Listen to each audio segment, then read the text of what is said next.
Thank you very much. It's a pleasure to be here. I've started coming regularly to Maui, and I'm just amazed at what can be done here. And I'm going to tell you a little bit about Maui in a minute, but first what I'm going to do is tell you about aging and what's happening in the world and what we can do about it. And I'm going to start with 3 facts. The first one involves the per capita GDP of the United States. It's 14. We're a pretty rich country when you think about it. We're doing pretty well.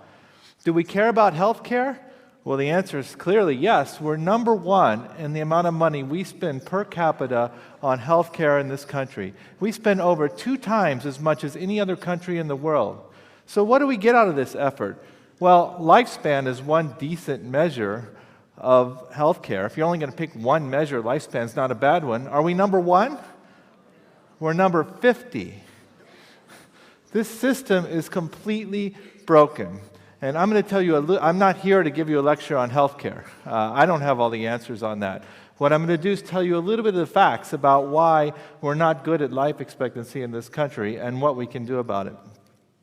But first, I want to go back and tell you what's going on with aging around the world and eventually locally. So this is the world statistics. On the top, we have the data in 2002, and anything that's painted red means that 20% of that country has a population aged 60 or over. So the world was pretty young in 2002. There are only a few places, Japan and Korea and parts of Europe. But by 2050, it's going to change. We're going to have a greater part of the world with over 25% of the population over 60. And some countries like Japan and Korea are going to be approaching 40%. Now, if these people have chronic diseases, and if they can't work and they have high health care costs, there are not enough working people in the population to take care of them. We have to do something to keep our kupuna healthy. If we look at the United States a little more specifically, this is what survival statistic here, and it's a little bit hard to read, but you want to look at the shape of the curve. So in green, we have what was going on in 2000. And you can see that most of the people are young or middle-aged. There's that little bulge about midway up the green curve. That's our baby boomers in this country. And as you probably know, they're starting to retire. And so what's going to happen in a few years is we're going to have the purple statistic. We're going to have more older people in this country, up to 25%. And then eventually we're going to have the lighter purple statistic, where we have the fastest growing percentage of the population are the people over 80. That's already true, and this country has to do something about it. We need to think about it now, not 20 years from now when we already have the problem. So why does all this matter? Why does it matter that there are more old people? Well, I think you know the answer to that, but we typically don't think about it. The risk of disease goes up dramatically with aging. This is a log axis on the left, on the y-axis here. And we're looking at the rate of increase of different diseases. They all go through the roof with aging. If you look at the NIH website on cardiovascular disease and you ask what's the biggest risk factor, they'll tell you it's cholesterol. 3.5-fold increased risk of cardiovascular disease. And I agree, cholesterol is bad. If you look at people from 40 to 85, the rate of cardiovascular disease goes up by over 16-fold. Aging itself is the number 1 risk factor for the majority of chronic diseases that we care about in this country. Okay, so this look more on the individual level. Life expectancy is going up. People are living longer, pretty much all over the world. Japan has one of the most accelerated rates. This is the change in the blue graph is the average life expectancy between 1970 and 2010. It's gone up dramatically in Japan. It's gone up in the U.S., but not as much. And there are a lot of reasons for that, and I'll come back to that in a second. But we're living longer. But does that really matter? Is it really life expectancy that we're after here? Or is it healthy life expectancy? Is it Healthspan that what we really should be caring about? And let me illustrate that by showing my 2 grandmothers. Now, my grandmothers never realized they'd be featured on a stage in Maui. So they both had a very long lifespan. My grandmother, Eliza, with the dark hair, lived until she was 99. And my grandmother, Lita, is still alive, and she lives independently. She'll be 101 in March. Now, I cherished being able to spend so much time with both of my grandmothers. They were both great. But if you look at their health, they were very different. Eliza had all kinds of health problems. She had everything wrong with her starting from age 60. She had one thing going for her, and that was stubbornness. She was going to hang on no matter what. Lita was healthier. She's still fairly healthy. She quit bowling at 93. And so both of these individuals had a long lifespan, but only Lita had a long health span. And this is what we really need to be focusing on. How do we achieve this? Well, here's the statistics about living longer. This is that sums it up the best, this headline. You're alive, but you'd rather be dead. Because while we're living longer, we're not healthy longer. The rate of health span is not going up to match lifespan. And the biggest factor controlling this are chronic disease burden. So here's the statistics. Between 1990 and 2010, the projected lifespan for people born at those times, it's gone up by 4.2 years for males and 1.9 years by females. Sounds great, but the healthy life expectancy has only gone up by about half that. What that means is a longer period of morbidity, a longer period of people being sick with high healthcare costs. What we need to be focusing on is not life expectancy, it's how do we get healthy life expectancy to go up. Well, here are the 10 biggest risk factors for chronic disease burden. And you might think about a lot of things that could be on that list. You might think about pollution and pesticides, and I'm worried about those things too. But the things that are on this list are all things that are in your control. So the first thing I want to tell you today, and this is something, if you take one thing home from my talk, this is what I would recommend.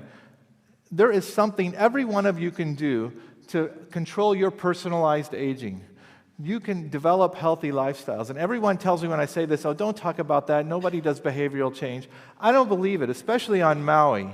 This is a progressive, forward-thinking group of people, especially in this audience, and you can take control. So the risk factors, tobacco use, excessive alcohol use, a lot of them are due to overnutrition.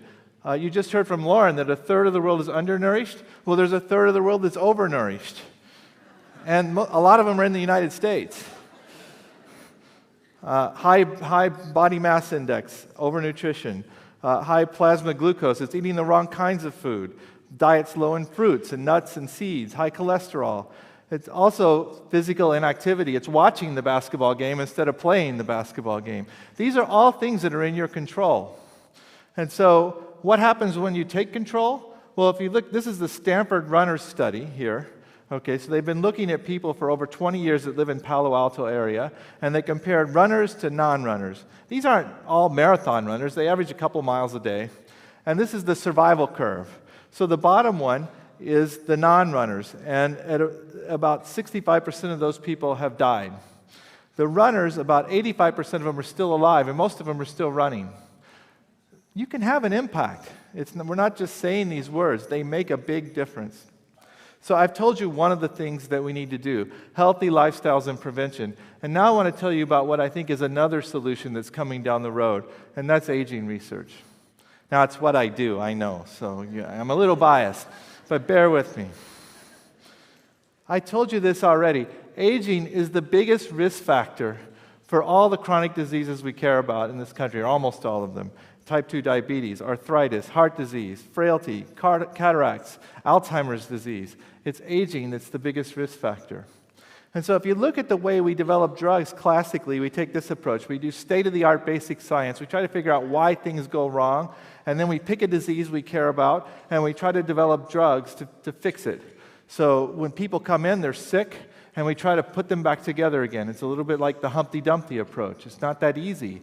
And we haven't been tremendously successful yet for a lot of diseases. Now, I think this is a noble approach, and I think targeting therapies for disease is something that we have to continue doing. But I think there's another approach as well, and that's to go after Healthspan. Let's find ways to give you something while you're healthy, while you're 45 and 50 and 55, that keeps you healthy longer. I tend to believe it's going to be a whole lot easier to keep the puzzle together than it is to wait till the puzzle falls apart and put it back together again. And so the question you might ask is, what I'm really telling you is, can we slow aging? And people have been trying to slow aging for a long time. The Qin Shi Huang was the emperor who unified China. And he was really one of the first people who was motivated to slow aging. And he's had all of his warriors try to find this person with an elixir who might be able to slow his aging. He said, "Don't come back without it." And they didn't come back at all. He had his chemists make medicines for him to help him live longer. And he was really into mercury. And so he died of mercury poisoning. So that wasn't so successful. I think we're becoming a lot more successful now, and I'm just going to give you one example of that. This is a drug called rapamycin. It's a clinically approved drug, and it was found recently, in the last few years, that it actually slows aging. This is a survival curve of mice on the left. The blue is the control, and the red is the mice on the drug. Gave the drug to the mice at 20 months of age. That's about a 60-year-old human, if you convert. And those mice live about 10 to 15% longer. The males live 10% longer, the females live 15% longer. So if you're a mouse, you're pretty happy right now. 10% doesn't sound like much. But think about that if that were you. That would be 10 years almost of extra lifespan. But we said Healthspan is what's important, not lifespan, right? So I could show you a lot of data that these mice are more healthy. I'm just going to show you some movies. So the mice on the bottom are the last two mice that were alive from the control group, 38 months of age. They don't look very happy. And these mice have had a long, happy lifespan. So, we've been treating them well. But what happens here is that they get sick. They get chronic disease, just like we do. So the mouse on the right has a tumor. It's having trouble getting around. The mouse on the left has a damaged coat. It's having trouble using its back legs. The mice at the top are treated with rapamycin. Now, for any mouse experts in the room, I agree with you. They don't look like totally young mice. But what they do look like is a lot healthier mice than the mice aren't treated with, that are the control-treated mice. They're doing better. They're staying healthy longer. And it's becoming clear now that at least in mice we can slow aging. Now, I'm not telling you to go take rapamycin. I don't take it. It's not time yet. This may or may not be the right drug. But this is proof in principle. And what's happening is that we have another 10 or 15 drugs at the Buck Institute and other places all over the world that are being developed to slow aging. And so it may be possible in the not-too-distant future to augment healthy behavior with compounds that keep you healthy longer. Okay. And so I want to come back to Maui now. What about Maui? So right now, in 2010 at least, 13% of the population was over the age of 65. It's going up to over 20 by 2030, much like the rest of the United States. People in Hawaii actually are quite long-lived. But there are a lot of disparities.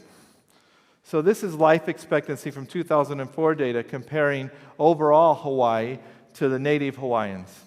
And you can see that the non-native Hawaiians live about 5 years longer than native Hawaiians. This is something that we have to work toward ending. We have to figure out the unique aspects of the native population that's leading to a shorter life expectancy. And the clues are already there. This is the percentage of age-adjusted death rates per 100,000 for different diseases. And you can see that heart disease is about the same, but all of these other diseases go up when you look at the native Hawaiian population, and particularly diabetes. It's over twofold higher. These are all lifestyle issues. And the challenge is, how do we take a population and bring them up to everybody else, and at the same time raise everyone higher, increase healthy life expectancy for everyone, and get these data together. So what we're doing is we're working both at the local level and at the international level, coming together to try to develop an anti-aging program on Maui. And this is really being driven by Maui College. I'm coming back regularly. People from Mayo Clinic are coming regularly. And what we want to do is establish a program here that brings healthy aging to this island. And that's going to include education, not just of the college students, but of everybody else as well. It's going to include better elder care. We need to take care of the kupuna. It's going to include, how do we actually make people live healthy lifestyles? How do we make them want to live healthy lifestyles? We want to enforce it. We want you all to decide how to be healthy. Take a personalized approach to healthcare, healthy aging. How do we encourage prevention? And ultimately, how do we work with interventions that are going to extend lifespan, like maybe small molecules that I told you about. So we're right now just having these discussions. There's a lot of blue ocean right now going on, but there's a lot of great ideas. And the thing that really impresses me about this island is that everybody has a can-do attitude. This is really a case where you can choose your future and you can make your future. And I hope I can be a part of that and help everybody live a little bit healthier longer. Thank you.